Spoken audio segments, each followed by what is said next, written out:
Hello, this is Gina Piscatelli with a lecture for Anatomy and Physiology 2 on the female reproductive system, specifically the uterus and the uterine cycle. Let's review a little bit of gross anatomy first before we begin. Recall that the body of the uterus is a potential space where an embryo can implant and develop over the gestational period before birth. And the top of the body is rounded superiorly, that's called the fundus, and inferiorly, the uterus narrows to an isthmus region through which, of course, an infant is born, and that very tip of the uterus inferiorly is referred to as the cervix. And the cervix is the location where pap smears are routinely done, and that means that cells from the cervix are sampled and examined for abnormal mitosis, which occurs in the case of uterine cancer. So extending laterally from the body of the uterus are tubes, uterine tubes, also called fallopian tubes or oviducts, that widen as they move laterally, and they widen into this region, kind of looks like a horn, called an infundibulum. So sometimes the uterine tubes are called uterine horns. And at the end of the infundibulum are these finger-like projections called fimbriae. The fimbriae have cilia, and so does the lining of the infundibulum. And the cilia, when they beat, because they're made up of microtubules, they actually propel the fluid in the abdominal pelvic cavity, the peritoneal fluid. And so they make the fluid move in waves towards the uterine tube. That helps propel an oocyte that's been released from an ovary into the uterine tube. So that's kind of the function of the infundibulum and the fimbriae. The lining of the uterus is referred to as the endometrium, and we'll talk more about that in a moment. And the muscular layer is referred to as the myometrium. Well, we also talked at the beginning of this series on the reproductive system about the other functions of the uterus. We know that it's important for providing an implantation site for the embryo, which is shown here in this diagram. I mentioned that just a minute ago. And that it's an important site to maintain the developing embryo and fetus, so it's really responsible for keeping the nutrient, temperature, pH, everything ideal for that developing baby. But also, if you think about it, it has to provide a pathway for the sperm to reach the oocyte. So once ovulation occurs, this oocyte is viable or functional for about a day, 12 hours to 24 hours. And so it's important to get the sperm to the oocyte as soon as possible. And so the sperm's going to need to go through the cervix, the body of the uterus, and the uterine tube to meet up with the oocyte in time. Another function of the uterus would be to form the placenta, and that's by the endometrium, the innermost lining, contributes to the formation of a placenta, as does part of the embryonic cell structure. Lastly, after providing this wonderful nutrient and warm environment for the developing fetus, eventually the fetus is going to become so big that the uterus needs to change its function and expel the infant as well as the placenta. Most of this lecture is going to talk about what happens during the changes of the menstrual cycle, the monthly changes that occur.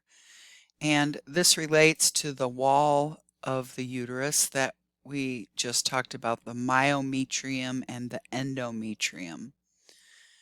Now the myometrium is labeled number 2 on this diagram, and it's made up of smooth muscle. The outermost layer, labeled number 1, is like a connective tissue called the perimetrium. We won't talk about that much at all. But the myometrium is important for uterine contraction, of course, and expelling that developed baby. The endometrium, however, has 2 layers. And the innermost layer, labeled 3A here, is called the stratum bassalis.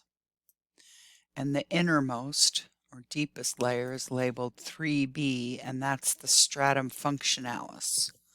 So we're going to see how these vary throughout the cycle, the menstrual cycle, monthly menstrual cycle of the uterus. So here are the functions of those 2 layers that just the big 2 layers that I just mentioned. The endometrium provides a site for implantation and formation of the placenta. The myometrium is going to be responsible for expelling the fetus and the placenta. But the endometrium is what I want to focus on for the most part. The stratum bassalis is where stem cells are located, and the stratum bassalis is kind of like right here. I'm going to draw it. Stratum bassalis. And the stratum functionalis, innermost, is where you see these glands. Those are called uterine glands.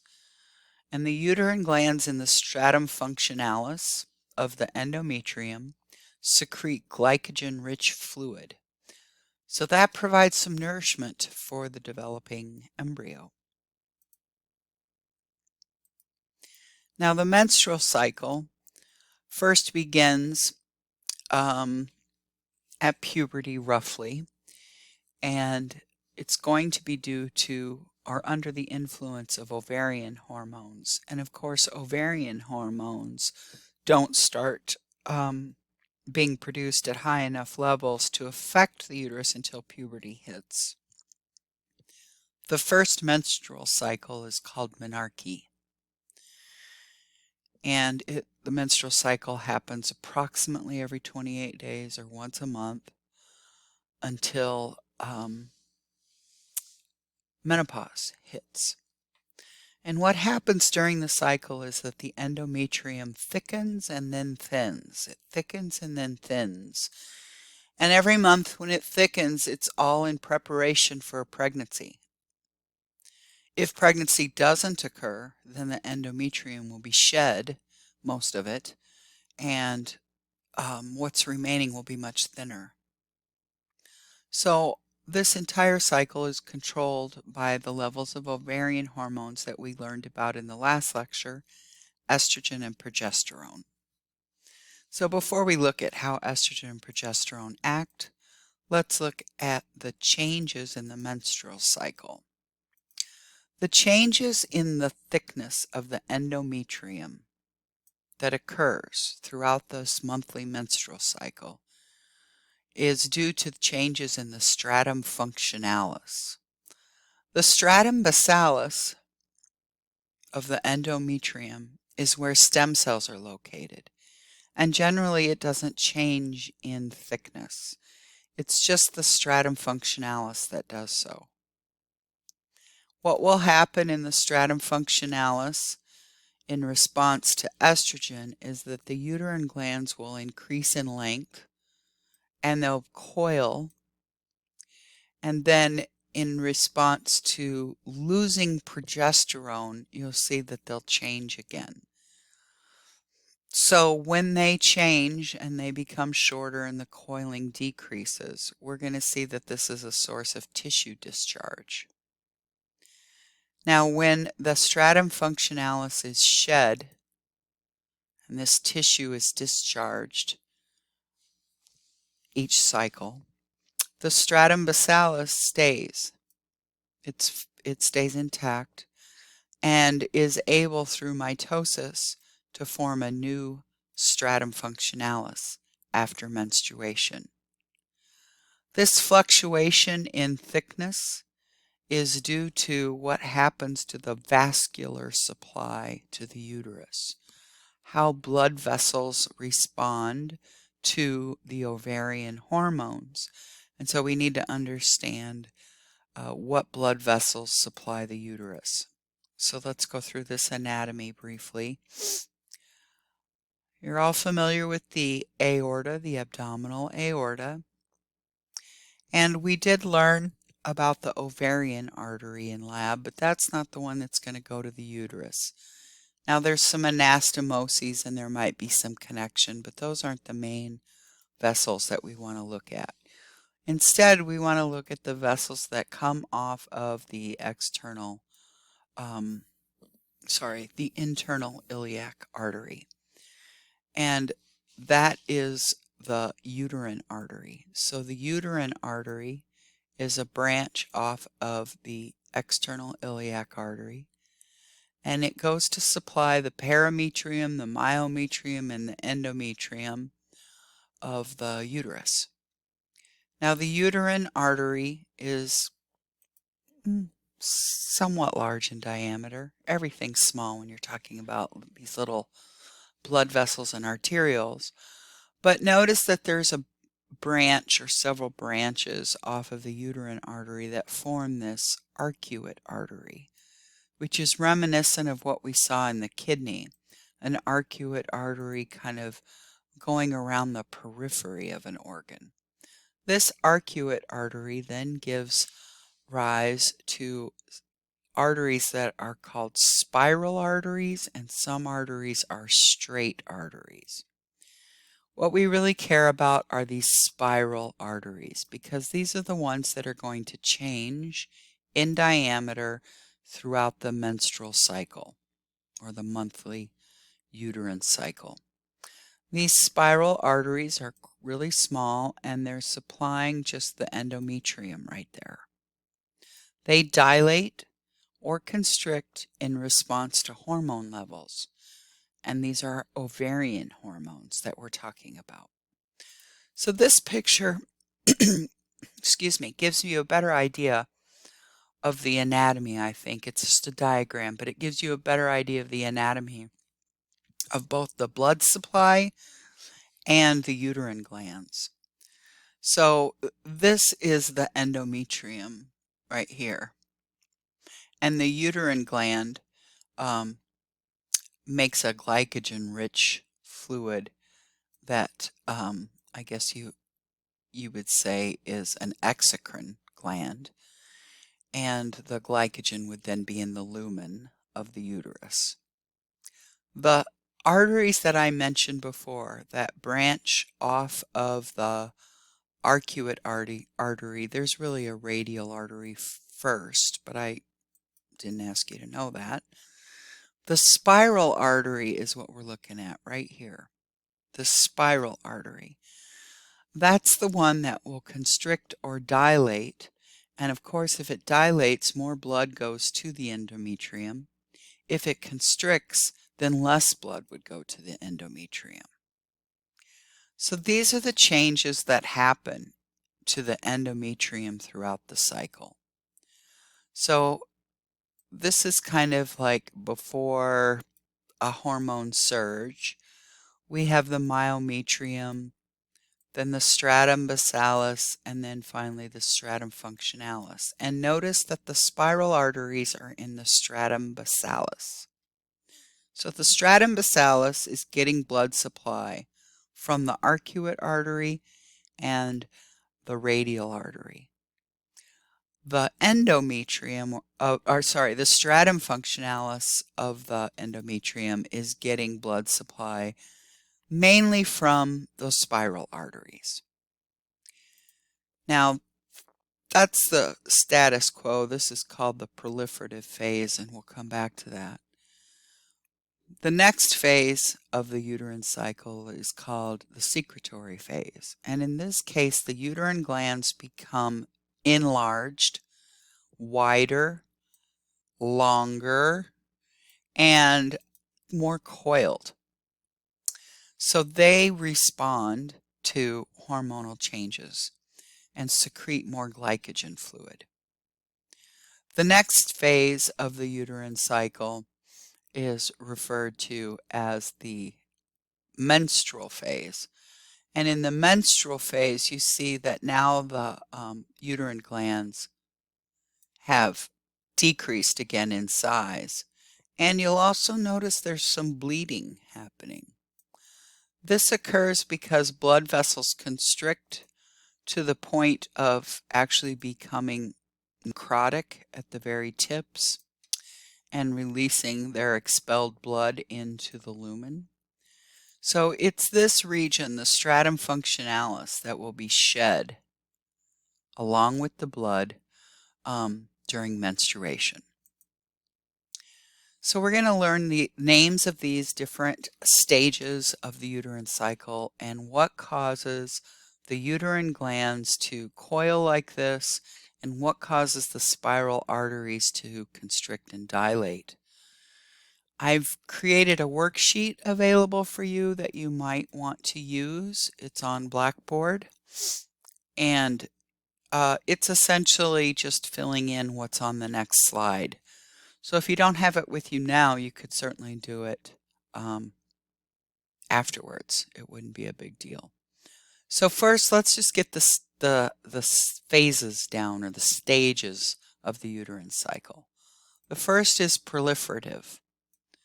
And that means that cells are going to divide by mitosis, including the epithelial cells of the uterine lining as well as the glands, the uterine glands. And then the secretory phase is when the uterine glands supercoil and secrete a lot of glycogen-rich fluid. The menstrual phase is when we see degeneration of the stratum functionalis, and the stratum functionalis is shed. All of these things happen in response to fluctuation in ovarian hormones. So the proliferative phase is due to the rise in estrogen production by the ovary. Remember that estrogen is produced by the granulosa cells of the follicle. And what estrogen does is cause vasodilation of the spiral arteries, so increasing blood supply to the endometrium, enabling proliferation of the stratum basale and functionalis, but primarily the stratum functionalis. So then the secretory phase kicks in, and this is due to a rise in progesterone. And if you recall, progesterone is made by the corpus luteum. So this will be in the second half of the ovarian cycle when progesterone levels are high. And in response to progesterone, those uterine glands or endometrial glands become coiled. It says spiral here, but coiled, and secrete more glycogen fluid. This causes the stratum functionalis to thicken, and the dilation of the spiral arteries is pretty much still in place. Then what happens is the menstrual phase at the very end of the cycle. And this is primarily due to the decrease, it's a pretty sharp, sudden decrease or drop in progesterone. When progesterone drops, there's also a drop in estrogen. Both together cause vasoconstriction of those spiral arteries. And so now this stratum functionalis becomes ischemic, meaning blood flow is severely hampered. Then the tissue becomes necrotic, which basically means to die, and the stratum functionalis degenerates and it's finally shed. So this next slide shows you the changes in the ovarian hormones throughout a monthly cycle, and it shows you how the endometrium changes. So the top half is a graph of hormone secretion, and estrogen, or estradiol is the most common estrogen, is shown as gold colored, and the progesterone is shown more as purple pink. And down in the bottom half are the changes in the endometrium. And so we usually, when we're talking about the uterine cycle, we pick day 0 to be the onset of menstruation. Okay, so the menstrual phase will be when there's tissue and blood lost, the menstrual phase. Supposedly that lasts for 5 days. For me, it lasted a lot longer. But anyway, so here you see during the menstrual phase that progesterone levels are really low. And I can draw that right here. Progesterone levels are really low. And estrogen levels are really low. So these spiral arteries are constricted. The tissues become ischemic and necrotic and needs to be shed. And it is.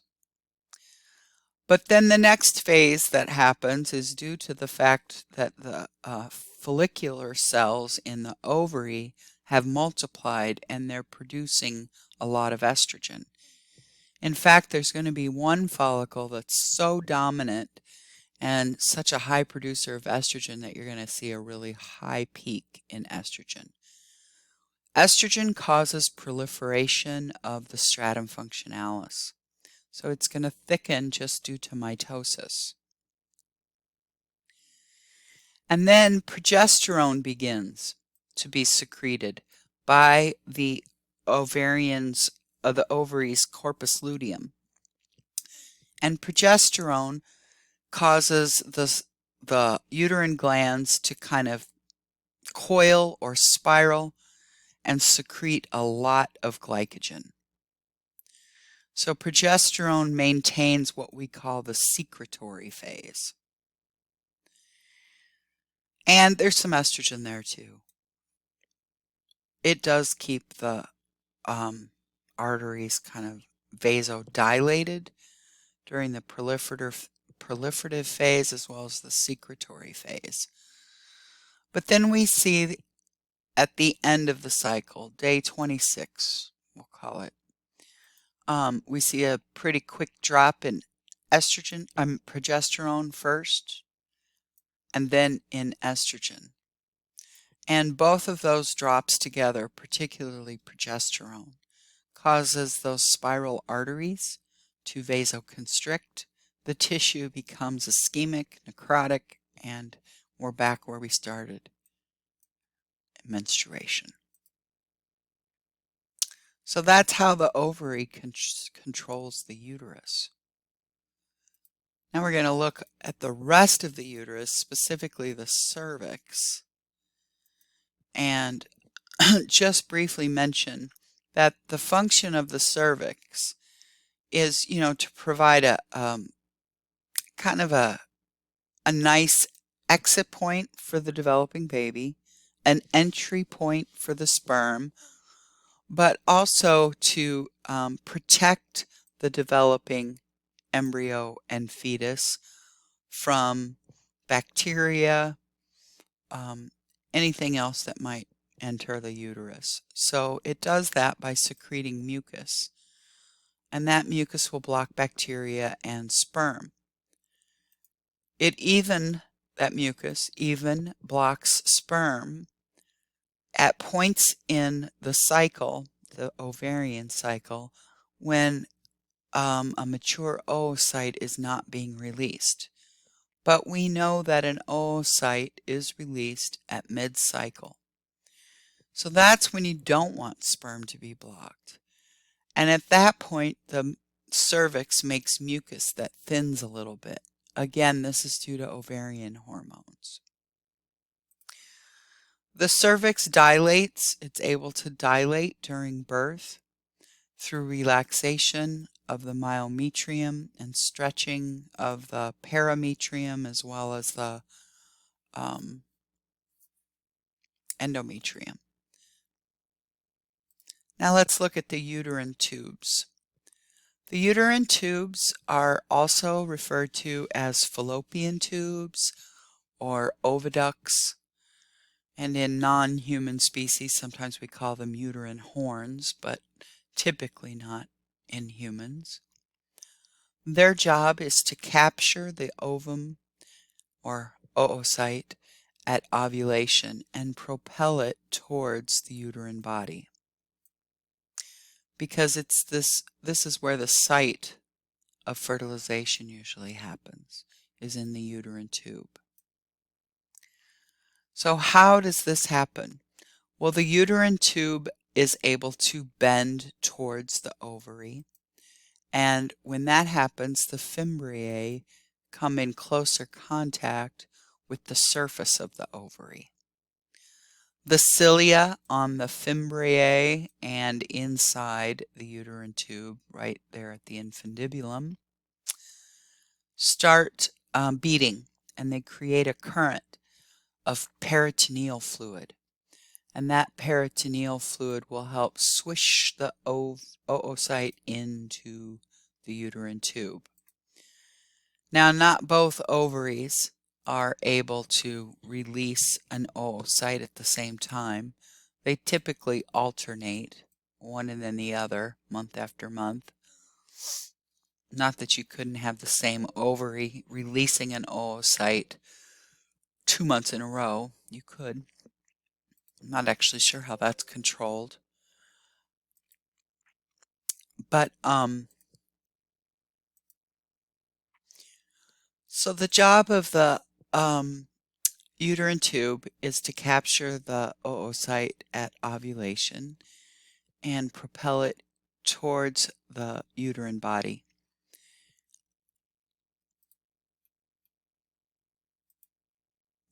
That's really important because the oocyte lives for about a day, 12 hours to 24 hours. And so it's released into the peritoneal cavity, and you wouldn't want it to get lost in the peritoneal cavity.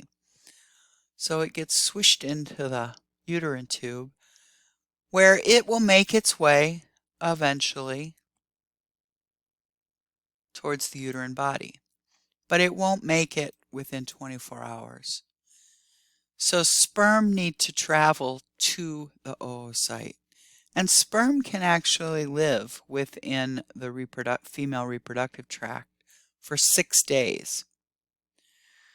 And they travel in 5 to 10 minutes to get all the way out here. At that point, they do have molecules secreted by the prostate gland that help them kind of adhere to the wall of the uterine tube, which makes the fertilization event much more likely. So they can wait for a couple of days for the oocyte to be released.